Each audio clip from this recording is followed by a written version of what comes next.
17 years.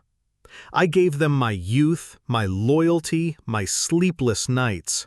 And with a single click, they ended it all. My name is Juan Morales. I'm 41, lead systems engineer based in San Jose, California. Puerto Rican, single father, been raising my son, Emilio, since he was 5, just the two of us. I once turned down an offer from Google, management position, double the salary, based in Mountain View. But the CEO at Nextify shook my hand and said, "You're not just a great engineer, you're the kind of person we build around.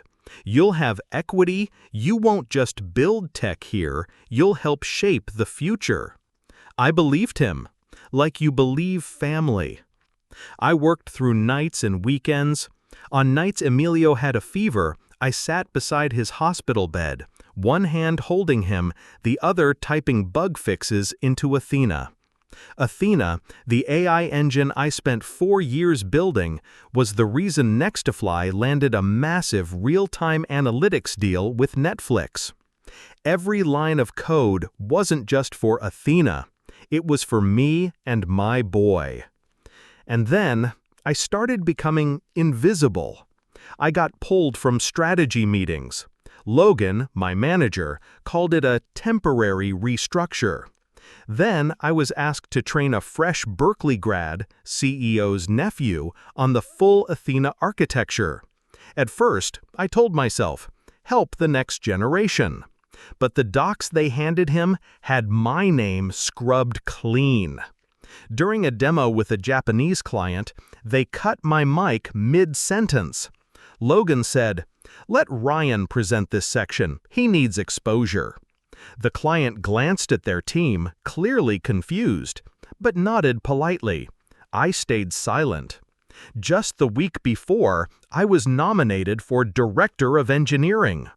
48 hours later, the shortlist vanished. No explanation. That evening, the CEO praised Ryan in front of the whole company for optimizing Athena's context processor, the same module I rebuilt after last year's data crisis. I stood in the back, smiled faintly, and realized not a single head turned. Then came Monday. 7:42 a.m. I set down my Peet's coffee, opened my laptop. New message. Termination notice. Effective immediately. No need to return to the office. Your system access will be deactivated by 9 a.m. I blinked. Reread it. Yep, real. No meeting, no warning, no reason. Just 2 lines. 3 minutes later, security tapped gently on the glass outside my office. I stood up, didn't say a word. He spoke softly through the intercom. "Mr. Morales, please come with me." They led us downstairs. No goodbyes, no backup access. My company laptop was taken on the spot. I grabbed one thing, the photo of Emilio and me from first grade. It had lived in the corner of my monitor for nearly a decade. I sat on a concrete bench by the gate. A back-end dev used to split sandwiches with me every Tuesday, saw me from afar, then looked away and rushed off. I checked my phone. A text from Emilio. "Hey Dad, math test today. Wish me luck." I hovered over the keyboard. I couldn't respond. My fingers trembled, not from cold, but from fear. I looked down at my coffee. The lid had popped.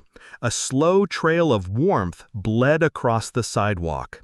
I stared at it like I was staring at my 17 years. Warm, steady, but one tilt, and it all spilled out. A young mother pushing a stroller slowed, glanced at me. She asked gently, "Are you okay?" I nodded, slightly, didn't speak. I wasn't okay, but I hadn't collapsed. And that's when it hit me. This wasn't just a firing. This was erasure. Something about this was very, very wrong. I didn't go home right away. I drove around San Jose like a ghost behind the wheel. My mind raced, trying to piece it all together, but every piece felt stained with betrayal. And then one name surfaced: Min. Min was a Vietnamese QA engineer. We'd worked side by side for 6 years. Officially, he resigned 3 months ago. But during a low-key goodbye in the old server room, he leaned in and whispered, "Watch out for Logan. Something's going on. You just can't see it yet." I shrugged it off. Until now. I called Men. He picked up amid the clatter of a faux shop. His voice startled. "Juan, everything okay?" I didn't dance around it. "They fired me. No reason. I need to see you." 30 minutes later, we sat across from each other in a faux joint on Story Road. I didn't even get a word out before Min leaned forward, eyes locked on mine. He said, "You really don't know?" "Know what?" "You're the only one who could run Athena. But they didn't want to run it. They wanted to take it." My hands clenched. My jaw twitched. I saw an email from Logan to the CEO. It said, "Juan no longer aligns with our growth narrative. Time to transition Athena to Ryan for a younger leadership image." "Ryan?" I hissed. "CEO's nephew. Kid can't write a single line of code. Doesn't matter. They needed his name on the project. They're spinning Athena into a new company." I felt the blood drain from my body. I flashed back. 2 months ago, I saw Logan and the product head having a late-night meeting with a group of strangers. I asked. They said it was tech partners. I believed them. I believed every damn lie. Men pulled out his phone, showed me a leaked Slack email. "Project Helix will be a leaner replica of Athena. New logo, white on black. Q3 launch in Vegas, strictly internal." Helix? Never heard of it. But in the product doc, I saw algorithms I wrote, line for line, just with renamed variables. I collapsed into my seat. Min put a hand on my shoulder. He said, "Juan, listen. They needed you out. They couldn't touch Athena with you still inside. Firing you was the final move." I whispered, "They thought I'd walk away. Quietly?" I left the faux shop in silence, parked under a shade tree, opened my personal laptop.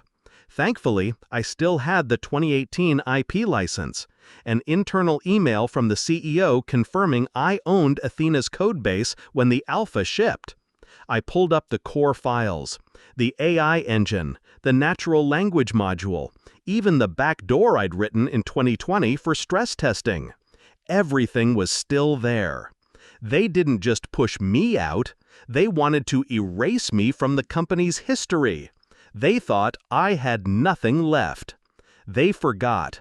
Athena's heart was never on their servers. It lived in my head. That night, Emilia was doing homework. I held a USB stick, watched the router light blink. My fingers brushed the external hard drive. And for the first time in my life, I thought about striking back. Not for money, not for glory, but for justice. Emilio looked up and asked, "Dad, are you going back to work tomorrow?" I paused, looked at him, then softly said, "I don't work there anymore, son." "Did they do something bad to you?" I nodded. "Yeah, they did something unfair." Emilio put his pencil down, came over and hugged me tight. He whispered like it was sacred. "Then build something new, Dad, but this time, don't let them steal it." I smiled, but inside, it hurt. Not because I lost my job, but because I let my son grow up too soon. In that moment, I knew. This wasn't revenge anymore. This was about taking my name back from what I built, and protecting it, at any cost. I didn't sleep. I sat at my desk all night, bathed in the glow of a dusty old lamp, surrounded by worn-out tech documents and fading notes. In my hands, a printed copy of the 2018 IP agreement for Athena, and an old SSD drive holding the architecture's original bones. I knew they were on a clock, racing to untangle Athena from me before the truth caught up. They thought firing me would be enough. But they forgot one simple fact. I built Athena from the ground up. I logged into a private sandbox instance I'd created years ago, hosted quietly on a shadow server I used for latency tests. No one knew it existed. No one had access. I got in, clean. Everything still worked. They hadn't shut it down. They assumed I'd slink off quietly like some dog kicked off the porch. I opened Athena's API admin panel.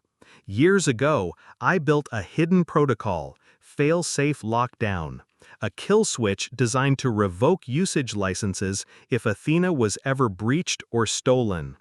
I'd created it after a near breach in 2020, when a Chinese partner tried to reverse engineer our core logic. I never thought I'd use it, but this time I flipped the switch. One line of code, a simple trigger, Athena lockout equals true. Then I drafted a report to the US Copyright Office, attached the IP docs, original architecture files, and the CEO's email approving my authorship. I CC'd it to Celia, a tech lawyer who'd once helped an Apple engineer win a landmark algorithm rights case. Celia replied 3 hours later, "I'll take the case. Based on what you've sent, they likely violated your copyright. But I have to ask, are you ready to go all the way? Because they will hit back." I looked at Emilio, fast asleep on the couch, still hugging his worn-out teddy bear. I replied, "I'm not just ready.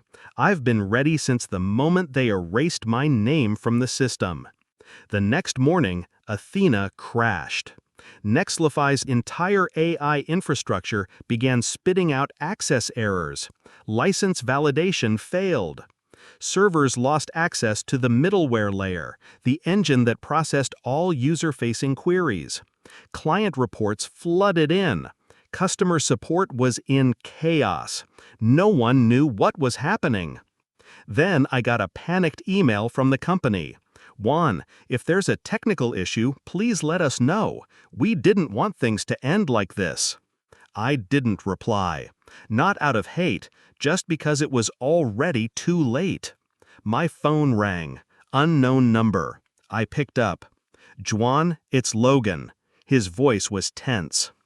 "Some of the licenses seem to have been deactivated. Accidentally.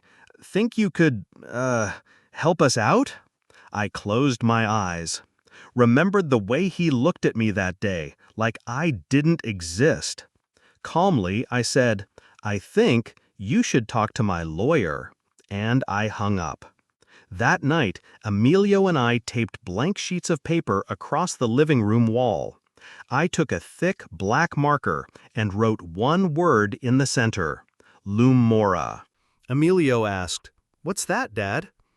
I said, "A new name for what I'm going to rebuild." "Like Athena?" "Yeah, but this time, no one's taking it away from us." I started rebuilding from scratch. Not a single reused line of code. Every function, every structure, fresh. I still owned Athena legally, but I didn't need it. I'd build something faster, leaner, cleaner, mine. I coded a new emotional response module, one that learned from vocal tone. Another module detected metaphor and subtext, modeled after how I used to talk to Emilio when he was sad. I slept 3 hours a night. Emilio tested the UI, naming data flows like they were Pokemon evolutions. We coded to slow jazz in the garage, surrounded by ramen cups and empty Coke cans. 3 weeks in, I got an email from Celia. "Just got word from Nextlify. They're not contesting your license revocation. Seems they know they've lost control." I stared at the wall. Beneath the word Lumora, Emilio had taped another note. Version 0.1, built by a father and a son. I smiled. In the end, what they never saw coming wasn't the back door or the paperwork. It was a father's resolve and the staying power of someone who refused to be erased. 3 weeks after Lumora's birth, we hadn't made a single dollar. My garage was buried under Post-it notes, power cables, and ramen cups. Emilio still slept on a folding chair beside my desk every night. I survived on caffeine and hope. The belief that all it takes is one person to believe in you first, and everything changes. But reality doesn't care about your faith. I'd sent over 50 demo emails to small tech firms, companies that might need an AI layer for customer support. Most didn't reply. A few sent polite no thanks. We're already integrated with IBM, or Google handles that for us. I got it. No one bets on a nobody in a garage. Then things got worse. A former Nexlify engineer messaged me, "Bro, check Reddit. Looks like they're pulling something shady." I opened r/AI startup. An anonymous account had posted, "Beware of Lumora. Stolen code, shady founder, lawsuit pending." Hundreds of comments followed, speculation, smear, even fake screenshots. I knew who was behind it. Nexlify. They couldn't stop me legally, so they played dirty. It crushed me. I sat there, staring at the screen, didn't write a single line of code for 2 days. I started questioning everything. Am I dragging my son into a dying dream? Should I just start over, find a job, play it safe?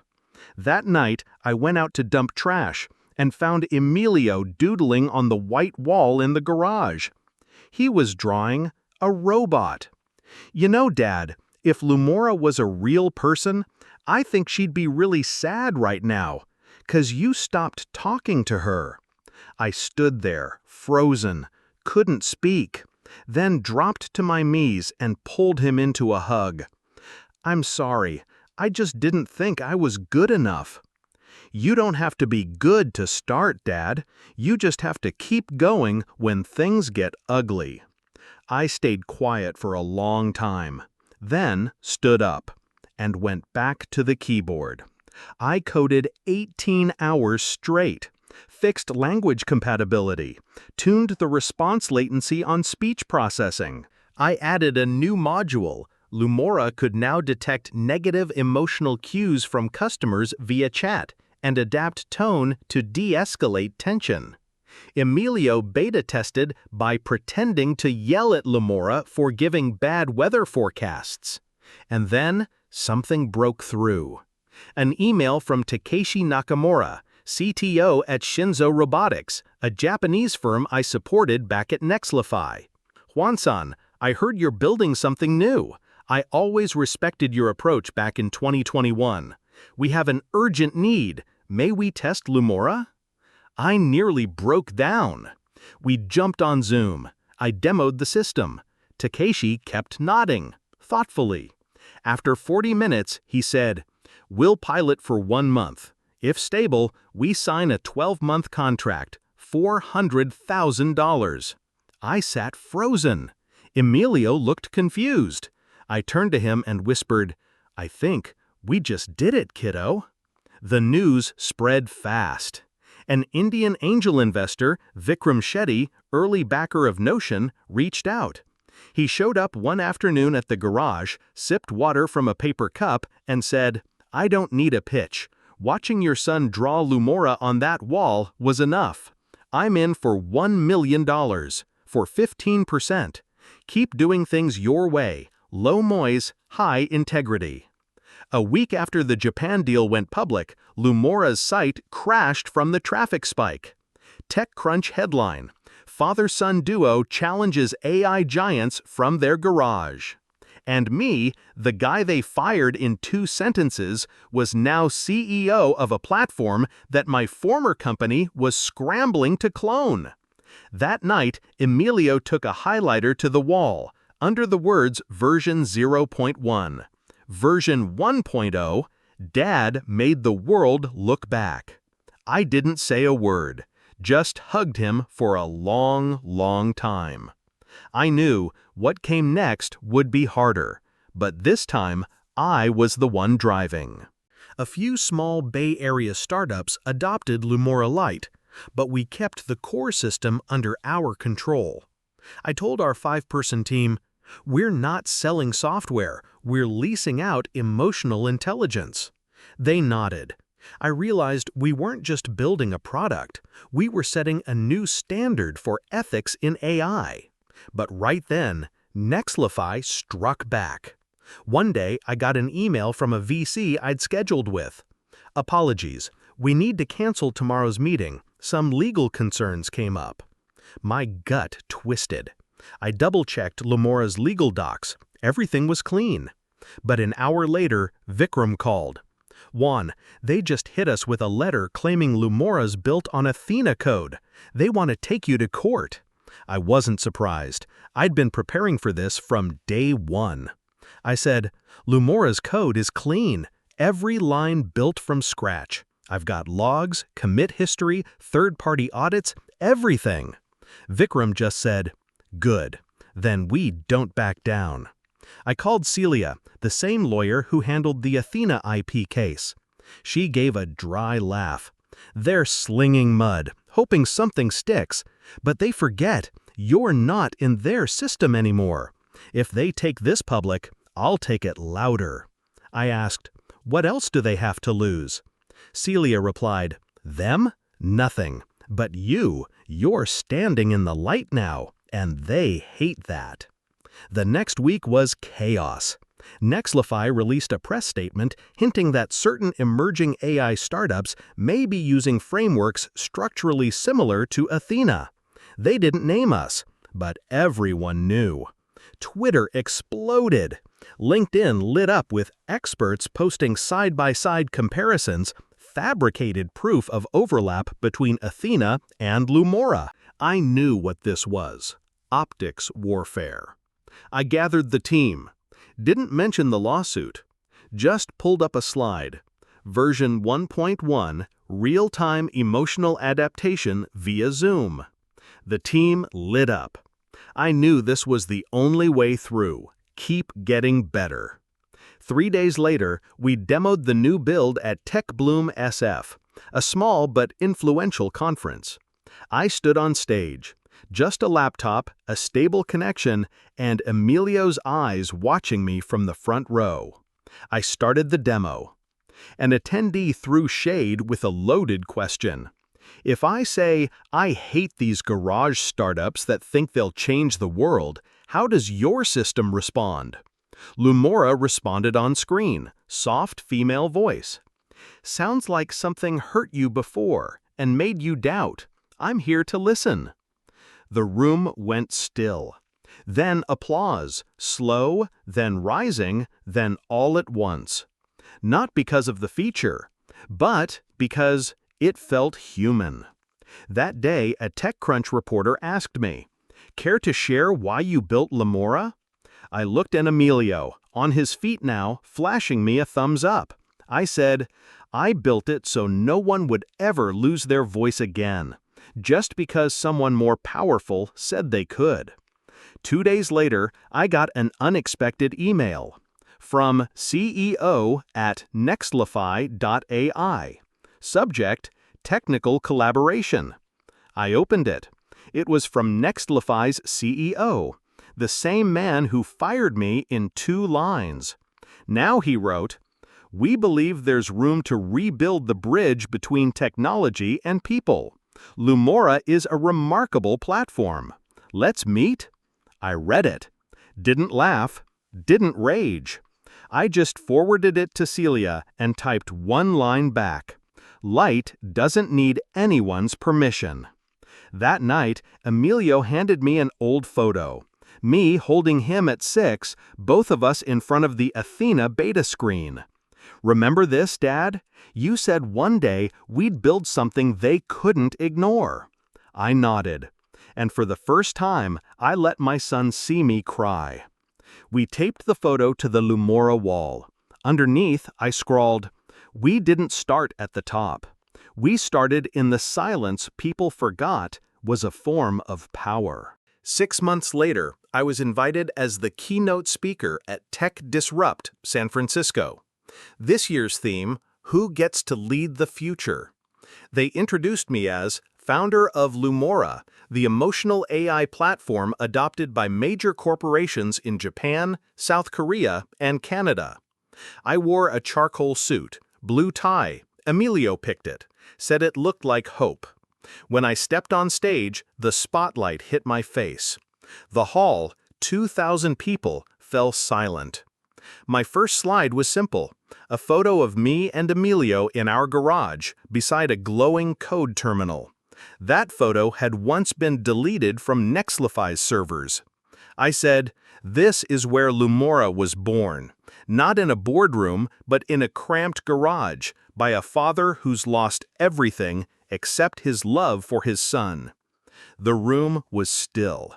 I told the story, from Athena to betrayal, to coding by lamplight with ramen on my breath and the garage door rattling in the wind. I never said Nexlify by name, but everyone knew. My final slide, the same 2-line termination email from 8 months ago. No commentary, no bitterness, just one caption beneath it. It started here. The room stood. Applause rose. No cue, no hype, just recognition. After the talk, a middle-aged man walked up to shake my hand. I recognized him immediately, Logan. He wasn't Nexlify management anymore. He looked down, then at me. "Juan, I just wanted to say, you did something we never thought possible. I'm sorry." I shook his hand. No squeeze, no sarcasm. I just said, "Thank you. But honestly, I didn't do this to prove anything to you." I walked away and didn't look back. Weeks later, I got a message from Nexlify's CEO. Not another collab pitch, a real letter. "We lost the man who built the soul of our technology, and maybe we lost the chance to do the right thing." I forwarded the message to Celia, with one emoji, wave. Lumora kept growing. Vikram led our Series A. Emilio made the honor roll in his coding class. He said he wants to be Lumora's head of emotional architecture when he grows up. I never told him this, but his eyes were the first emotional architecture I ever designed for. On New Year's Eve, we held a small party in our new office. No stage, no spotlight. Just pizza, balloons, and a whiteboard. Emilio wrote, 2023, fired like trash. 2024, invited to lead the future. I looked at that line, didn't change a word.